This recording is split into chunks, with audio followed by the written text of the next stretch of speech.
యాక్చువల్గా ఆన్లైన్లో బుక్ చేద్దాం అనుకున్నాను. నాకు కన్ఫ్యూజ్ అవుతున్నాను ఫ్రెండ్స్. ఇక్కడ పోస్టర్లో జూలై 23 అని ఉంది.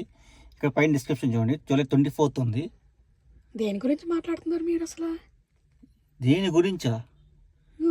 23 రోజు ఏం పండగ వస్తుంది? పండగ ఏం లేదా ఇప్పుడు? ఓయ్, సినిమా ఇండస్ట్రీ బ్రేక్ చేసే పండగ. ఏంటబ్బా అంత పెద్ద పండగ? Power star Pawan Kalyan movie release అవుతున్న రోజు. ఓ దట్టా, చూడు పోస్టర్. అందుకేనా హడావిడి? సో అసలు థియేటర్కి వెళ్ళి కనుక్కుందామని వెళ్తున్నా. Okay okay, let's go. Ticket price ఎంతో మొత్తం క్లియర్గా ఎక్స్ప్లెయిన్ చేస్తాను. ఇది ఎన్నింటికి షో రిలీజ్ అవుతుంది అనుకుని టికెట్స్ తీసుకున్నాక కన్ఫర్మ్ చేస్తా. ఓకే. అయ్యో అయ్యో, ఎక్కడికి? టికెట్ బుక్ చేసేయాలి. వామ్మో.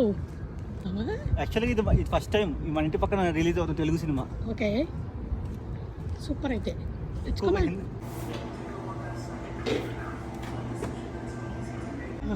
కేసు వెలిగిపోతుందిగా. టికెట్స్ ఇంతకెప్పుడు? ఫస్ట్ డేనా సెకండ్ డేనా? First day. Wow, 4 PM. Super.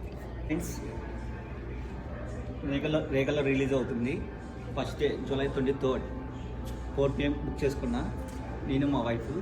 Yes, I so excited. Movie review కోసం వెయిట్ చేయండి. Let's see. Harihara July 23 2025. Timing ఏమో 2 hours 40 minutes movie. Bye friends, see you on Wednesday. యాక్చువల్గా టికెట్ ప్రైస్ $25 ఫ్రెండ్స్. ట్యాక్స్ $2.5 పడుతుంది. టోటల్గా నాకు పడింది $55. వామ్మో. సో ఫస్ట్ డే $25 ఉంది ఫ్రెండ్స్. సెకండ్ డే $20 నుంచి ఉంది. మరి మీకు ఆన్లైన్కి ఆఫ్లైన్కి ఏమన్నా డిఫరెన్స్ తగ్గిందా ప్రైస్? ఆన్లైన్లో ఏంటంటే లైక్ వెబ్సైట్ ఛార్జెస్ వేస్తున్నారు $5 2 టికెట్స్కి. అది ఆఫ్లైన్ అయితే ఆ $5 మిగిలినాయి. మా ఇంటి పక్కనే కాబట్టి జస్ట్ ఒకసారి వచ్చి తీసుకున్నాం. మనకు $5 సేవ్ అయింది. ఎస్.